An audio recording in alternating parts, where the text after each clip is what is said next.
پاکستان سمیت دنیا بھر میں سونے کی قیمت تاریخ کی سب سے بلند سطح پر پہنچ گئی ہے۔ سونے کی بڑھتی ہوئی قدر کی وجوہات کیا ہیں؟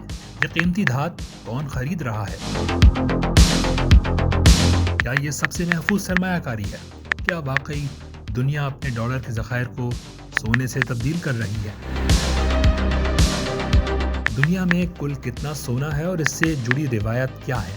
تفصیلات جاننے کے لیے دیکھیے یہ رپورٹ۔ شادی بیاہ کا موقع ہو، بچے کی پیدائش، سالگرہ، امتحان میں کامیابی یا کوئی مذہبی تہوار، ایک زمانہ تھا جب خوشی کے ہر موقع پر ذاتی استعمال یا پھر قریبی عزیزوں اور رشتہ داروں میں تحفے کے طور پر سونے کے چھوٹے موٹے زیورات دینا معمول تھا۔ دلہن کے لیے کئی تولے کے زیورات کے بغیر تو شادی کا تصور ہی ممکن نہیں تھا، مگر پہلے تحفے تحائف میں سونے کا تصور ختم ہوا اور پھر بتدریج دلہن کے لیے سونے کے زیورات بھی کم ہوتے چلے گئے، یہاں تک کہ ایک بڑے طبقے کے لیے اب سونے کے زیورات کی خریداری ایک خواب بن کر رہ گئی ہے۔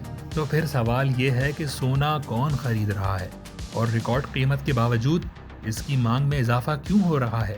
ماہرین کے مطابق عالمی معیشت میں غیر یقینی صورتحال، عالمی سیاسی کشیدگی اور ڈالر پہ انحصار کم کرنے کی کوششوں کے باعث دنیا بھر کے مرکزی بینک اور سرمایہ کار محفوظ سرمایہ کاری کے لیے بڑی مقدار میں سونا خرید رہے ہیں۔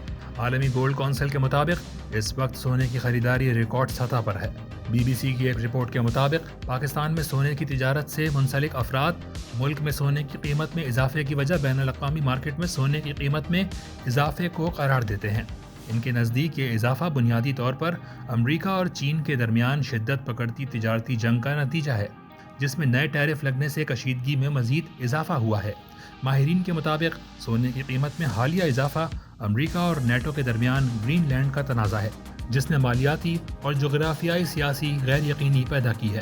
یوکرین اور غزہ کی جنگوں کے ساتھ ساتھ واشنگٹن کی جانب سے وینزویلا کے صدر نکولس مادوروف کے خلاف آپریشن نے بھی سونے کی قیمتوں کو اوپر دھکیلنے میں کردار ادا کیا ہے۔ پاکستان میں سونے کی خرید و فروخت سے متعلق کوئی مرکزی نظام اور ڈیٹا موجود نہیں، تاہم سونے کے شعبے سے وابستہ ماہرین کے مطابق پاکستان میں سونے کی سالانہ ڈیمانڈ 4 ٹن کے لگ بھگ ہے۔ ورلڈ گولڈ کونسل کے مطابق آج تک دنیا میں 2,16,265 ٹن کے قریب سونا نکالا جا چکا ہے۔ امریکی جیولوجیکل سروے کا اندازہ ہے کہ زیر زمین کانوں سے مزید 64,000 ٹن سونا نکالا جا سکتا ہے، لیکن آنے والے برسوں میں اس کی سپلائی مستحکم یا کم ہونے کی توقع ہے۔ بعض ماہرین کے نزدیک دنیا بھر میں بہت سے لوگ صرف سرمایہ کاری کے لیے نہیں بلکہ ثقافتی اور روایتی وجوہات کی بنا پر بھی سونا خریدتے ہیں۔ انڈیا میں دیوالی کا تہوار قیمتی دھاتیں خریدنے کے لیے مبارک موقع سمجھا جاتا ہے۔ مورگن اسٹینلے کے مطابق انڈین خاندانوں کے پاس 3.8 ٹریلین ڈالر مالیت کا سونا موجود ہے۔ چین دنیا کی سب سے بڑی سونے کی منڈی ہے، وہاں بھی لوگ سونا خریدنا خوش قسمتی کی علامت سمجھتے ہیں، لیکن ماہرین کے نزدیک یہ بات طے ہے کہ سونے میں سرمایہ کاری کے لیے کوئی بھی وقت غیر مناسب نہیں ہے۔ یہ ایک محفوظ سرمایہ کاری ہے اور اس میں کبھی نقصان نہیں ہوا ہے۔